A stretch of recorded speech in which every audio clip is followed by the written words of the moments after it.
All right, hey Chipola Nation, we're here with Jeff Johnson, Chipola Indians baseball coach and athletic director. How you doing, Coach? Good, Brian. How are you? Fantastic. Well, man, we're off to a 10-1 start in baseball. I know you got to be pretty pleased at this point.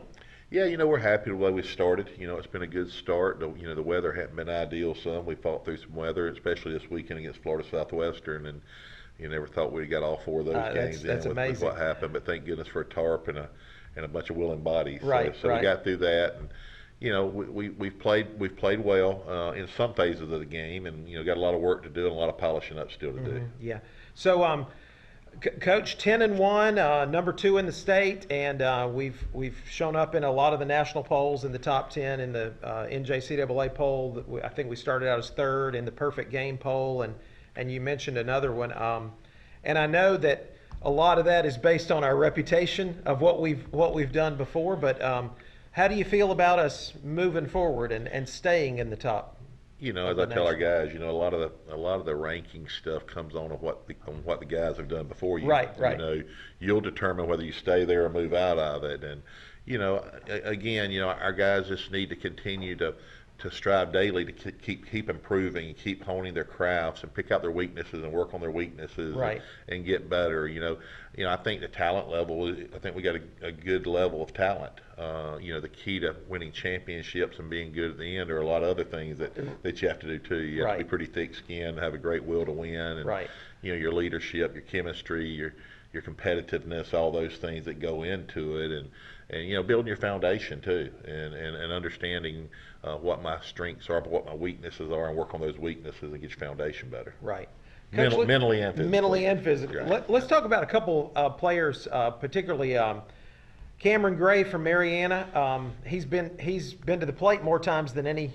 Where does he bat in the order? Cameron's our three-hole hitter. Okay. Just a great young man. Yeah. First off, and he's hitting 366. Yeah, he's swinging it well. Not as probably as well as he can swing it either. So we're excited. He started making some strides. He's starting to hit the ball with a little more power now. Right. But he hits in the three-hole for us, and he's a hard guy to get out and hard guy to strike out. And he hit a 3-run homer the other day to finish off the game I think for us. I think he had 2 home runs this past weekend, and so it's good to see him starting to hit the ball with some power, and he's getting some strength and gaining some weight and some things that he needs to do. That's great. Also, Alfonso Villalobos hitting 440, got 3 home runs. Talk about him a little bit. Yeah, he's a kid out of Canada, out of Quebec, and he plays third base for us, and just really played well for us so far. A very competitive kid, always got a smile on his face until the game comes on, and he's real competitive. He's a fun guy to have on the team and a good teammate as well. Right.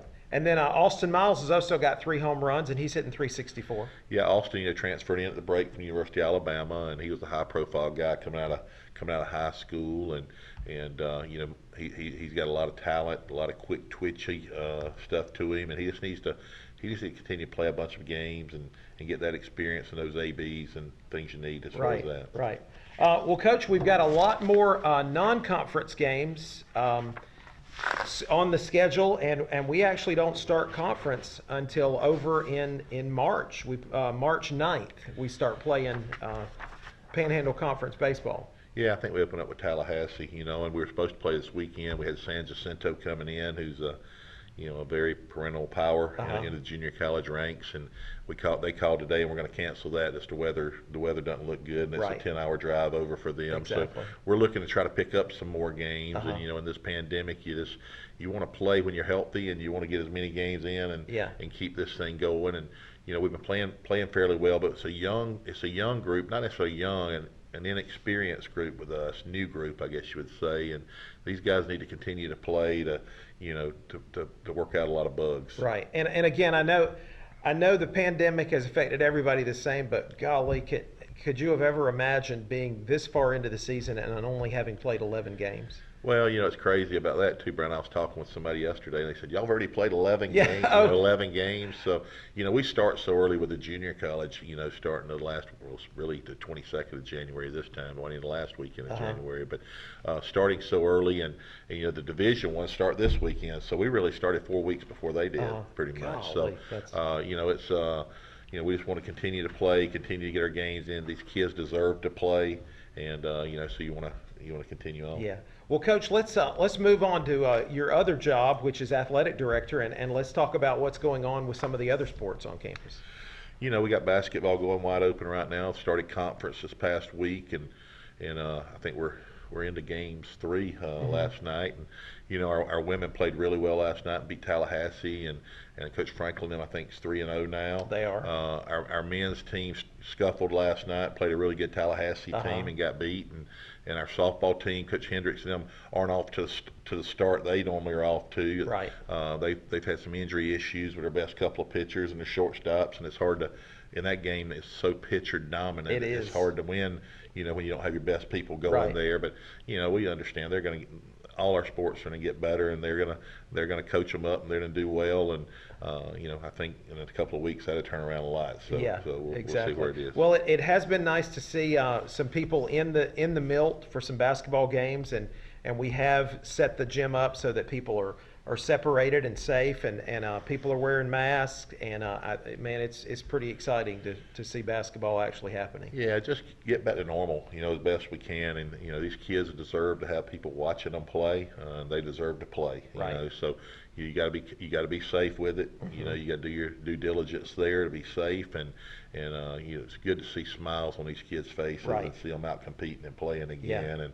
And not only that, you see the smiles on the fans that are coming's faces. They miss it, and people want to see and want to get out. So hopefully they continue to get better and better. Right. And Brown get this thing back to where everybody can come out and I know in baseball and softball, golly, from hauling my kid around, playing travel ball and stuff, that a lot of parents go to a whole lot of games. So I know they're really tickled to be in the stands. Yeah, it's been good. With the baseball, softball, it's kind of back to normal a little bit there. If the weather would get to where people wanted to be out in the weather, that was the problem this weekend. But just continue to grow, continue to move, and hopefully everything cooperates. Right. With us. I want to talk a little bit about the Appreciation Club. You can join the Appreciation Club for as little as $250, and I think your new assistant athletic director and I did the math, and we have like 100 games on campus, and so if you boil it down, you get 4 tickets for 100 games. It's a pretty cheap entry. No doubt. It's the lifeblood of our program. It's what helps us fund our program and compete at the national level like we all want to do in each one of our sports. And it's like I said, it's something we have to be able to run our programs. Right. And outfit our kids, feed our kids, travel and do the things we need to do to compete nationally. Right. So call John Rushing. What's his number? Oh Lord, it's Rushing J at Chipola.edu. Go to ChipolaAthletics.com and you can find out. Right. Also, I want to give a shout out to Eric Dove. He's doing a great job. He's got so many students working to live stream all the games on campus. Yeah, and it's a great tool, and especially now. I mean, it's always been a great tool for us, for people.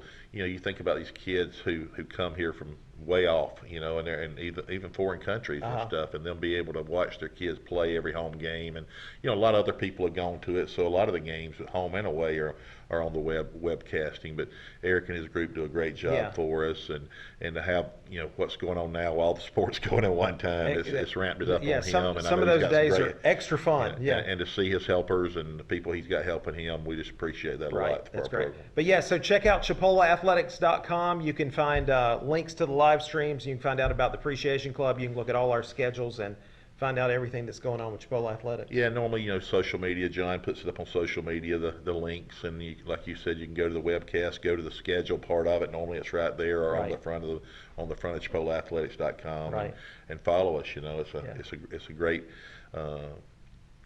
group of athletes and a great product to watch. Yeah, cool. All right, well, Coach, sounds like it's a good time to be a Chipola Indian. Good luck. Thanks, Brian. Appreciate you, bud.